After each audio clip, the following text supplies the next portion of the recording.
Hi, welcome back to my channel. First and foremost, thank you so much for all your love, all your support, comments, feedback. I truly appreciate it. Now, in our today's video, what I wanted to cover is something that has been asked by so many of students on LinkedIn, on YouTube, is how do we go about recording the PER, which is your Practical Experience Requirement. Now, it is important to understand, guys, that the PER can start anytime in your journey. It can start before you have started your ACCA, while you are studying ACCA, and after you are done with ACCA. And I'll be honest, I am more of a person who feels that PER can really wait until you're done with the ACCA, or at least until you've not covered your skill level, and maybe another video on when you should start PER. But until then, so you can start PER in any of these times. Now, PER is split into two major parts. One is the 36 months of work experience, and the second is the 9 performance objectives that you have to meet. Unfortunately, a lot of students do not know that there is this difference that you have to keep a track of.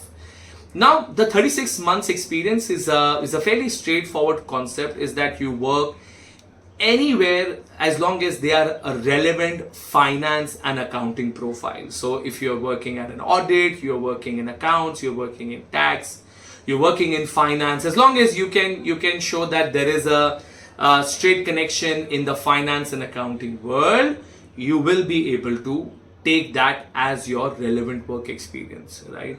Now, the good news here is, and this is something that a lot of students do not know, is that the 36 months of work experience does not require a qualified accountant to sign off. That means that you can actually work under a supervisor who's not already an ACCA or a chartered accountant from India, or a CPA, or any other IFAC body associated qualification, right? So you can be working under a supervisor who's not a chartered accountant or an ACCA, because that is something which is probably the most commonly asked. What do I do if my supervisor is not that, right? So that's fine. What you can do is, at the end of the year, once you log in, so what do you do now? Again, this is also something that people ask, that should I record the PER every day, every month? No. You record your PER at the times you think you will, you have time to remember what you've done. You have the time to ensure you can write about the performance objectives, etc. Right? So, for example, the 12 months work experience, if you have to record, you started in the month of Jan, you are sitting, let's say, in the next year Jan, so you've got 12 months of work experience. Log into your PER. How do you access it? Go to your My ACCA Practical Experience Requirement, click on it. It sends you onto another link, and from there just follow the instructions.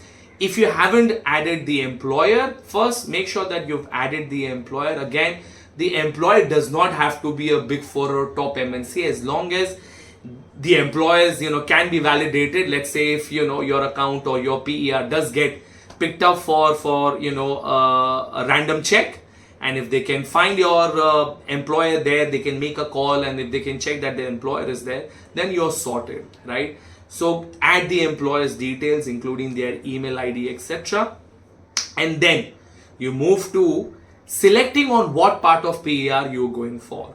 Are you recording the work experience, which is the 36 months in total that we have to do, or the performance objectives, right? So coming back to the 12 months, so if you've worked 12 months at, let's say, an ABC practice, go into the PER, record that you have from this date to this date worked at this ABC practice, and click on the submit button. This 12 months experience is now going to go to your employer, your supervisor, whoever's employee ID that you've given in the employer section, and they will approve it, hopefully, and your 12 months from the 36 months is done, right? So like I said, this is a fairly straightforward requirement. You don't have to really put too much of an effort in recording the number of months. But the next one does require a lot of effort, because the next is your performance objectives. Now, when you go to the performance objectives, you should know that there are 5 essentials that you have to do, irrespective of whichever field you're working in. Whether you're into accounts, audit, tax, finance, you have to meet these 5 objectives. And then you are supposed to meet 4 technical objectives. Now, what do we mean by these 4 technical objectives? I'm going to just pull up on my screen and I will see if I can put this in the video somewhere. If not, make sure that you go into your My ACCA and you can have a look at that. But this is just pulling up. Okay, here we go. Right. So, like I said, there are 2 main things. There's employment, which is 36 months. So you've done that already. Then comes your performance objectives, and within the performance objectives, you've got essentials 5, and then you've got your technicals. Now, within the technical, there are subcategories in there. Now, this is again something where students get confused. Do you do all these categories, and do all these categories become one objective, or within these categories there are multiple other objectives that we have to meet, and they all together become the number of objectives? So let's say I have in front of me technical, and within the technical there is corporate and business reporting. Now, there are 3 sub objectives here. There is record and process transactions and events. There is prepare external financial reports. And then there is analyze and interpret financial reports. Now, your number of objectives technical requirement is 4.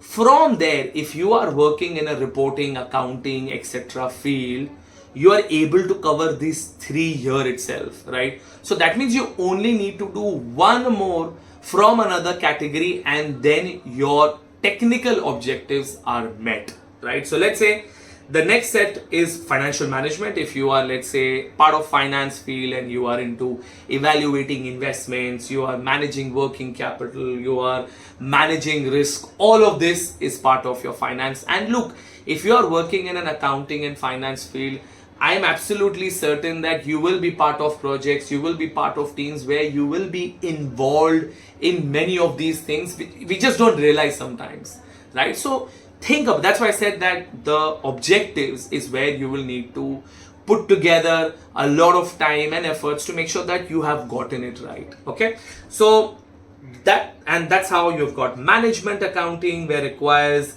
evaluating accounting systems, planning, controlling performance, monitoring performance. Now, planning performance is such a simple thing, and most of us are doing. If your manager is asking you for a daily variance or a monthly variance report, and they're asking you for your commentary, that is what a controlling of the performance is, right? So a lot of times, like I said, you may not realize, but these are the things that you are doing anyways. Like there is taxation, tax computation, tax compliance, tax planning and advice. Now, maybe tax planning is not something that you'll do, but let's say you're in a GST filing team, or you are into individual taxation, or you're into corporate taxation. A lot of these can be met by working in these areas. And I am at the towards the later part, I will pick up one of these objectives and I'll try and explain how do you go about writing in it as well. Okay, so these are, of course, and then there is audit. Again, the most common way of achieving your performance objectives, the technical part, is through audit. Within the audit, there is prepare for and plan the audit and assurance process. Now, you may not be a senior person, so you're not really planning, but you are part of the team where all of these things are being done. So you may not necessarily come up with an audit plan, but you are making sure that all the ledgers are with you, so that you can do an audit on them. Now that again becomes part of the requirement here, right? Then collect and evaluate evidence, something that all of us have done when you are working in the audit stream, right? And then review and report on the findings. Of course we do it. Now, not necessarily you have to straight away and give your report to a client, but if you are doing that to your managers, even that is sufficient to meet this objective. So look, and then there is advisory and consultancy, business advisory, and then there is data analysis and decision support. All of these are categories within which now you can only see one of them, and almost every one of us is surrounded with technology today. So I don't see why we cannot meet the last one, which is the data analysis one, right? So please stop getting worried about how do you get these objectives done. It is really about figuring out what are those things that you are doing. Ask yourself, what do you do every day, every month when you go into the work, and then nice and slow try and map them to some of the things. Make it very easy for you. If you are someone who's into accounting, you can go for the corporate business and reporting. If you are someone into finance, financial management is something that you may be able to link your objectives. If you're someone into budgeting, forecasting, right, that's management accounting. If you are into taxation, it's tax, and if you're into auditing, it's audits, right? So it's very easy for you guys to map whatever work you are doing to the technical objectives that are there, right? And of course, I understand if you're an audit, then you may not be able to do taxation or FM, etc., etc. So it is absolutely okay, right?